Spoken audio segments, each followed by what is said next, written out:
নমস্কার বন্ধুরা, কেমন আছো সবাই? আশা করছি তোমরা সবাই ভালো আছো। তোমাদের আশীর্বাদে আমরাও বেশ ভালো আছি। অনেক দিন বাদে আমার নতুন একটা ভিডিওতে তোমাদের সকলকে স্বাগত জানাই। আর এদেরকে দেখো, এরা হলো শীতের পিটুনিয়া, কিন্তু কে দেখে বলবে যে এটা শীতকাল না গরমকাল। এত গরমেও এত সুন্দর ফুল ফুটছে, যার জন্য আমি পিটুনিয়া গাছগুলো তুলে আর এবছর গরমের ফুল গাছ সেরকমভাবে লাগাতেই পারিনি। এবছর গরমের ফুল বলতে শুধুমাত্র এই 9 o'clockগুলো বসিয়েছি। আর তার মধ্যেও দেখো কি হয়েছে, কেশর পাতা হয়েছে অনেক। তবে এগুলো তুলে দেবো আজকে, তবে তুলে ফেলে দেবো না, তুলে আমি একটা আমার চুলের জন্য একটা তেল বানাবো, নারকেল তেল মিশিয়ে। আর আজকে আমি তোমাদের সাথে সেটাই শেয়ার করব, কিভাবে নারকেল তেলের সাথে কেশর পাতা মিশিয়ে একটা ভালো তেল তৈরি করা যায়।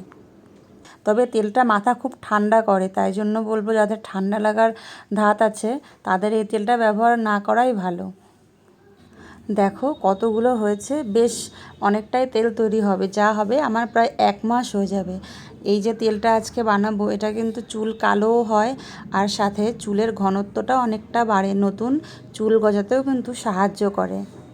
কয়েকদিন ধরে যেহেতু কন্টিনিউ বৃষ্টি হচ্ছে, তাই জন্য আমি আর এগুলো ধুয়ে নিলাম না, কারণ এগুলো খুব পরিষ্কার আছে। আর এখন যদি ধুই আবার একটু শুকিয়েও নিতে হবে, না হলে তেলের মধ্যে যখনই দিয়ে আমি এটা গ্যাসে বসাবো না, তখন চারিদিকে ছিটে একদম তেলটাই পুরো নষ্ট হয়ে যাবে। সেই জন্য আজকে আর ধুচ্ছি না, ধুয়ে অলরেডি বৃষ্টির জলে ধুয়ে পরিষ্কার আছে।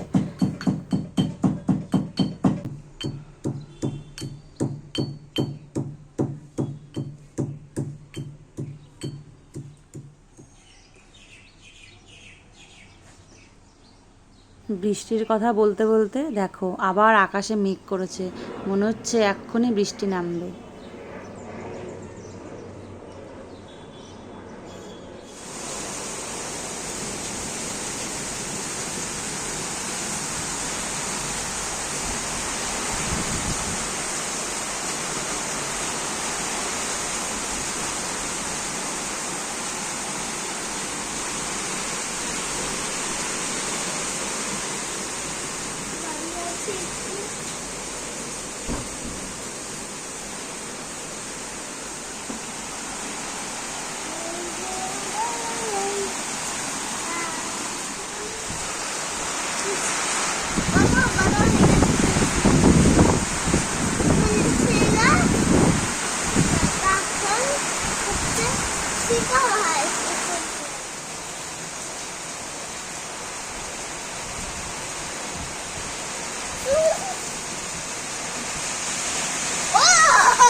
বৃষ্টি দেখতে আর বৃষ্টির আওয়াজ শুনতে যেমন আমি পছন্দ করি, তেমনি আমার ছেলে ইচ্ছুক, ও ভীষণ পছন্দ করে। দুজনে মিলে ব্যালকনিতে বসে একটুখানি ভিজলাম আর বৃষ্টি দেখছিলাম, একটু উপভোগ করছিলাম। এবার আবার চলে আসলাম তেলটা বানাতে।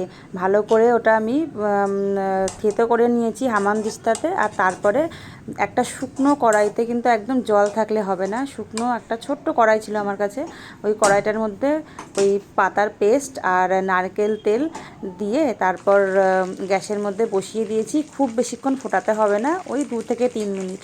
আর এরই মধ্যে দেখো তেলের কালারটা কেমন চেঞ্জ হয়ে গেছে, কি সুন্দর একটা গ্রিন কালার হয়ে গেছে। গ্যাস বন্ধ করে দিয়েছি, তেলটা কিন্তু আমার রেডি, হালকা ঠান্ডাও হয়ে গেছে। আর এই অবস্থাতেই এবার একটা বাটির উপরে একটা ছাঁকনি বসিয়ে ভালো করে ছেঁকে নেব। এই তেলটা কিন্তু অনেক দিন ব্যবহার করা যাবে, প্রায় 6 মাস মতন ভালো থাকবে, আর ফ্রিজেও রাখতে হবে না, এমনিই ভালো থাকবে। এই তেলটা যখনই ব্যবহার করা হবে তখন যদি একটু উষ্ণ গরম করে চুলে ব্যবহার করা হয়, তাহলে বেশি ভালো ফল পাওয়া যায়। আর সবথেকে ভালো হয় যেদিন শ্যাম্পু করা হবে তার আগের দিন রাত্রে যদি তেলটা লাগিয়ে তোমরা সারা রাত রেখে পরের দিন শ্যাম্পু করো, তাহলে কিন্তু খুব ভালো। বৃষ্টিটা এবার একটু কমেছে, একদম ঠান্ডা হয়ে গেছে ওয়েদারটা। না হলে তেলটা আমি আজকেই ব্যবহার করতাম, তবে এই ঠান্ডার মধ্যে যদি তেলটা মাখি আরও ঠান্ডা লাগবে, তাই জন্য তেলটা আজকে মাখলাম না। অন্য দিন যেদিন মাখবো অবশ্যই তোমাদের সাথে শেয়ার করব। আজ তাহলে আসি, কেমন লাগলো আজকের ভিডিওটা অবশ্যই কিন্তু কমেন্ট করে জানিও, আর যদি ভালো লাগে অবশ্যই লাইক করে দিও।